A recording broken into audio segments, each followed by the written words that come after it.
Hoy, sábado 18, comienza la semana de mayo. Y el próximo 25, en nuestra fecha patria, se cumplen ya 16 años del día en que Néstor asumió como presidente de un país devastado.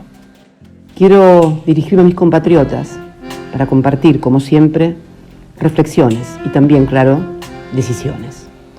Nunca me desvelaron los cargos políticos, ni tampoco fueron mi principal motivación, tal vez porque pertenezco a una generación que no buscaba un lugar en las listas, sino un lugar en la historia. Sin embargo, también esa misma y por momentos trágica historia me hizo comprender que los cargos también son herramientas para llevar adelante los ideales, las convicciones, las utopías. Es cierto que no las únicas, pero después de todo son herramientas al fin, siempre. Después de haber sido 2 veces presidenta de este país, su primera mujer electa como tal, y de haber ocupado distintos cargos legislativos, siempre por voluntad popular expresada en las urnas, sigo más convencida que nunca que la expectativa o la ambición personal tienen que estar subordinadas al interés general. Ese principio siempre remanido y repetido y tantas veces incumplido del peronismo de primero la patria, después el movimiento y por último los hombres, bueno, creo que es hora de hacerlo realidad de una buena vez por todas. Y no solo con palabras, sino también con los hechos y sobre todo las conductas. En este caso sería primero la patria, segundo el movimiento y por último una mujer. Permítanme, solo por un instante, un poco de humor feminista. Le he pedido a Alberto Fernández que encabece la fórmula que integraremos juntos. Él como candidato a presidente y yo como candidata a vice, para participar en las próximas elecciones primarias, abiertas, simultáneas y obligatorias. Gracias a todos y a todas las argentinas que confiaron. Gracias de corazón, porque estábamos seguros que la Argentina necesitaba terminar con este tiempo y construir otra historia. Y estoy seguro que hoy los argentinos empezamos a construir otra historia. Y le quiero dar las gracias a cada uno y a cada una de las argentinas que hoy nos dieron el voto, porque nos dieron testimonio de su confianza y sabemos nosotros el compromiso que estamos tomando con ellos. Sabemos perfectamente bien eso. La realidad es que creo que finalmente la Argentina escuchó el mensaje. Y agradecerles a todos aquellos que a pesar de las dificultades nos han seguido apoyando, pero reconociendo que hemos tenido una mala elección.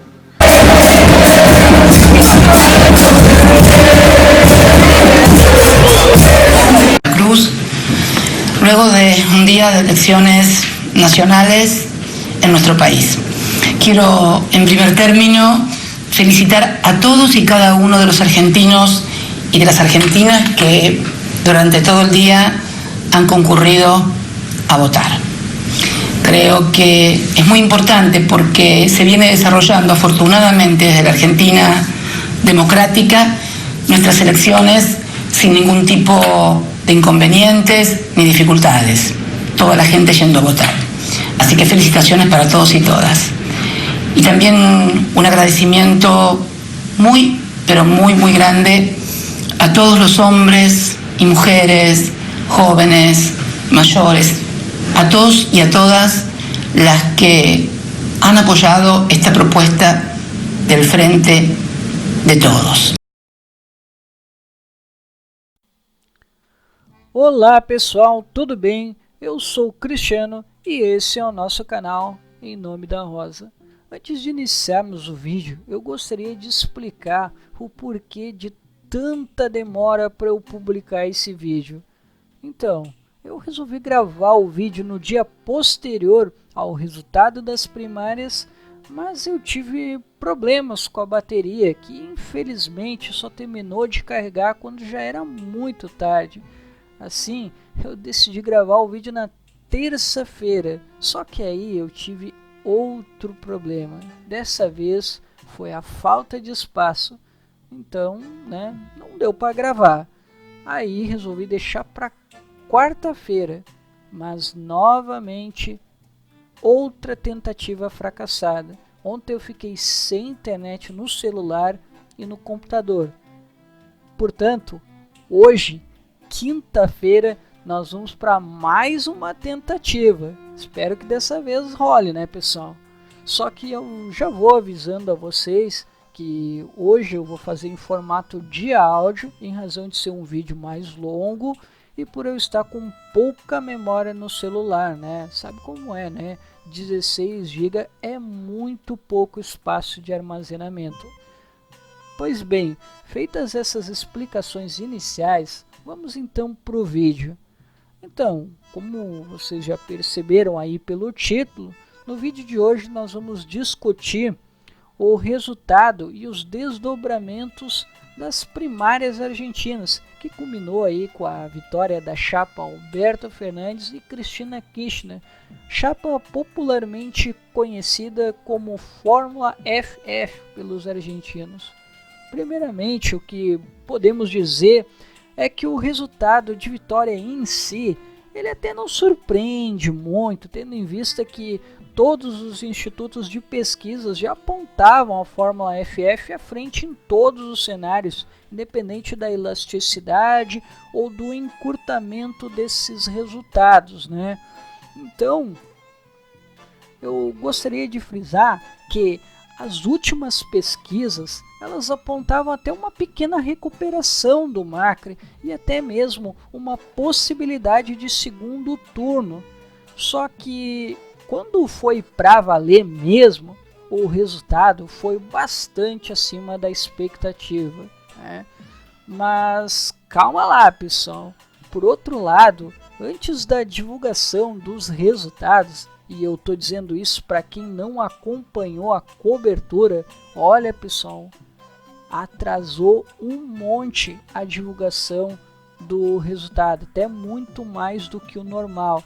E isso acabou suscitando uma série de desconfiança dos peronistas de oposição. Lembrando, né, pessoal, que o Pichetto, o vice do Macri, também é um peronista, tá? Então, vocês já devem ter percebido um pouquinho aí a atmosfera de que os argentinos, eles não confiam muito no próprio sistema eleitoral. E é verdade, inclusive eles dizem que o sistema é uma fraude, né? E eles acabam legitimando esse argumento, de certa forma, principalmente pelas urnas eletrônicas, que por sinal é a Smartmatic. É, pessoal, aquela mesmo que tanto a direita moderada e a extrema direita brasileira tanto criticam, pela mesma razão dos argentinos, ainda que o presidente de extrema direita, nessa nossa última eleição, tenha sido eleito pelas urnas da mesma empresa que elegeu os governos de centro-esquerda no Brasil.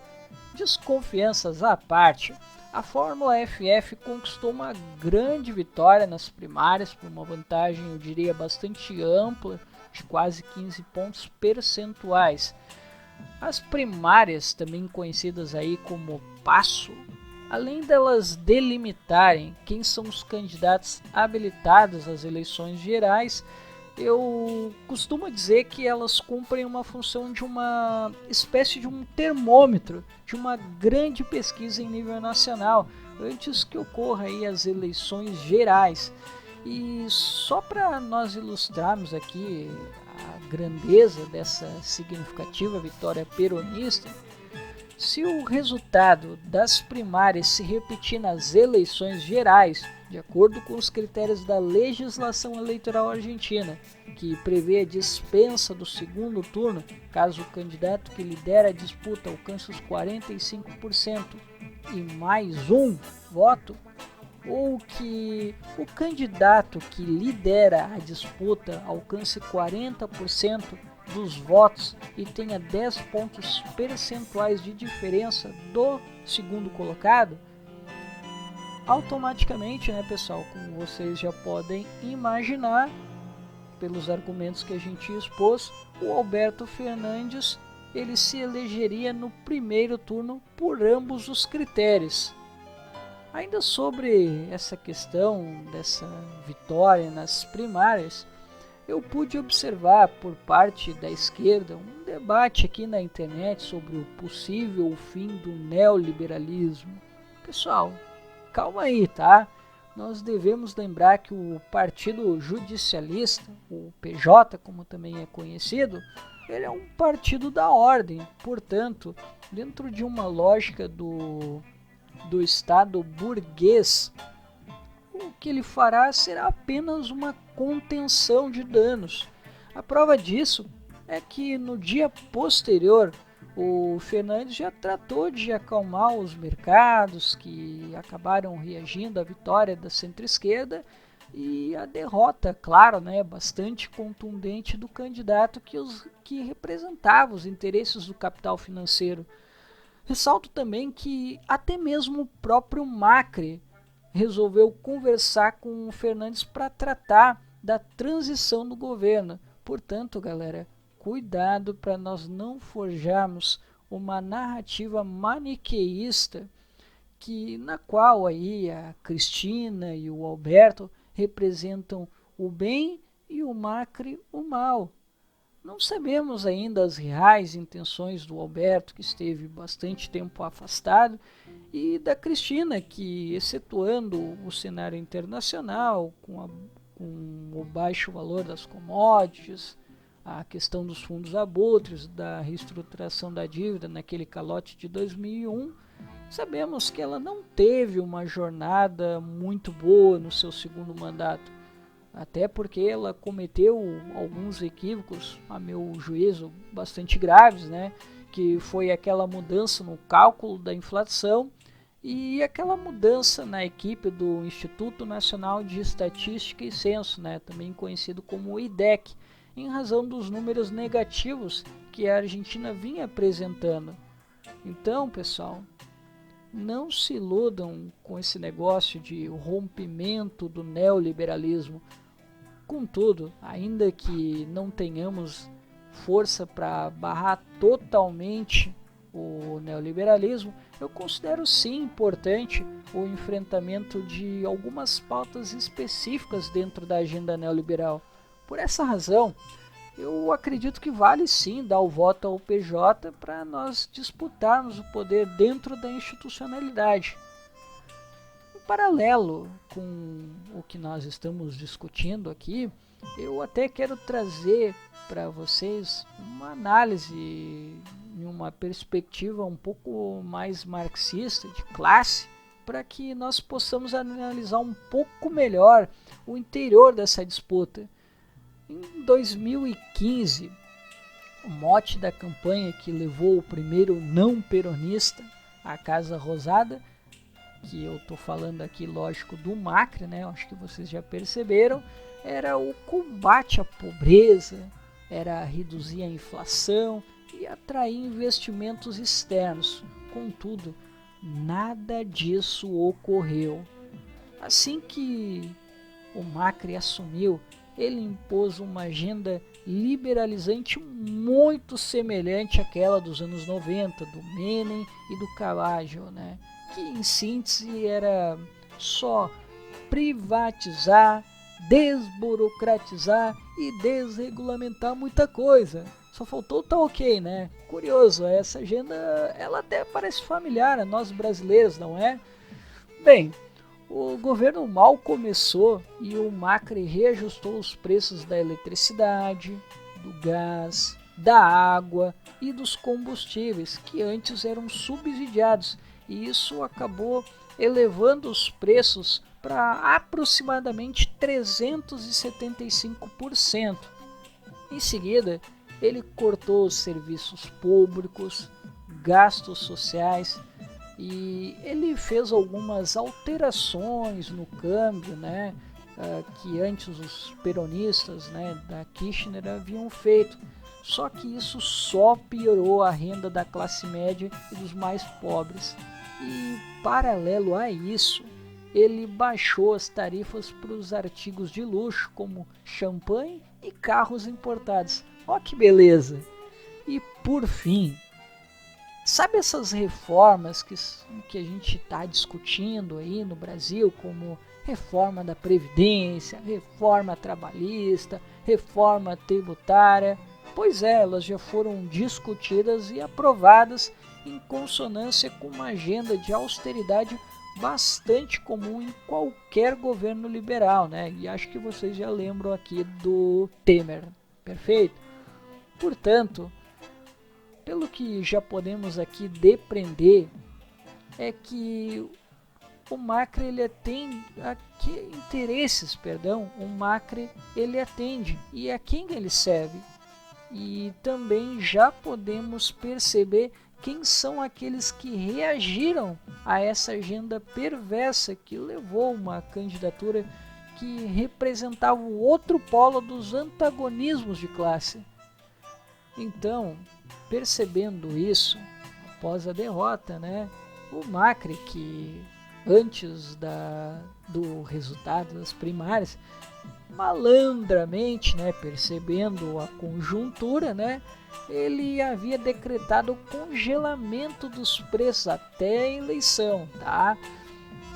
Mas aí depois aconteceu a derrota dele, né? Ele pediu desculpas pelos sacrifícios que ele fez o povo argentino sofrer, né? E ele decidiu ampliar medidas populares, né? Como o aumento do salário mínimo, redução de impostos sobre a renda para a classe média, e ele suspendeu o pagamento de impostos de pequenas e microempresas, que foram, né, pessoal, os grandes afetados pelo neoliberalismo macrista. Claro, né, pessoal, como eu já alertei a vocês, essas medidas são apenas conjunturais para que ele possa garantir a eleição. Acho que todo mundo aqui já sacou, né? Outro fato curioso para destacarmos dentro dessa perspectiva foi a motivação dos eleitores para eles irem às urnas. Ambos os eleitores da Frente por El Cambio, que é do Macri, e da Frente para Todos, do Alberto e da Cristina, eles demonstraram interesse em participar, né? Isso ficou marcado até na última pesquisa, 68% já diziam que já tinham um voto certo, né? E eles votariam em um candidato acreditando em uma proposta. E quando nós analisamos, e isso é o mais importante, os interesses chaves dos eleitores da Frente para Todos, e a gente consegue perceber que os principais interesses eram o aumento de salário, mudanças na política econômica, emprego, redução da pobreza, valorização das pensões e aposentadorias e renovação política. Por outro lado, os eleitores da Frente por El Cambio, do Macri, eles queriam evitar a vitória do kirchnerismo. Isso era o principal, acreditem se quiser, eu estou falando aqui pela ordem. Aprofundar a democracia argentina, sabe-se lá o que isso quer dizer, fomentar a política para investimentos estrangeiros, pauta liberal, combate à corrupção, pauta de classe média, e mudar as políticas econômicas argentinas e, por último, diminuir a insegurança. Portanto, meus amigos, não há como negar que havia uma representação da luta de classes nessa disputa em que os peronistas da Frente para Todos representam a vitória da classe média e dos mais pobres que foram massacrados por esses 4 anos de neoliberalismo do Macri, no qual aí a Argentina teve apenas no primeiro semestre uma queda de 6% na produção industrial. Tivemos o aumento da fome, da miséria, do desemprego, da inflação que ultrapassou os 50%, do aumento do risco país, que acabou dobrando, né, se comparado com o período da Cristina Kirchner, do aumento do endividamento público e da desvalorização do salário frente às crescentes pressões inflacionárias. E só para encerrarmos o nosso vídeo, eu queria lembrar a todos que a Argentina, além da derrota do candidato do Bolsonaro, os argentinos rechaçaram o candidato mais próximo ao Steve Bannon, que é o Gomes Centurión, que seria o Bolsonaro argentino. Digo isso porque ele também foi militar e ele tem algumas características em comum com o Bozo. E ele foi totalmente rechaçado nas urnas, ele sequer pontuou 3% nas urnas. Portanto, ponto para os argentinos. Logo nós, brasileiros, nós devemos aguardar o resultado oficial das eleições gerais do dia 27 de outubro para que a Argentina e a América Latina possam dar um basta no neoliberalismo que, como podemos ver, vitimou até mesmo o próprio Macri. Bem, pessoal, na descrição eu tenho alguns links para vocês acessarem, algumas informações de que tratamos aqui no vídeo. Então, esse foi o nosso vídeo, espero que vocês tenham gostado. Se gostaram, curtam, comentem, compartilhem e não esqueçam, né, pessoal? Continuem acompanhando o nosso trabalho. Abraço!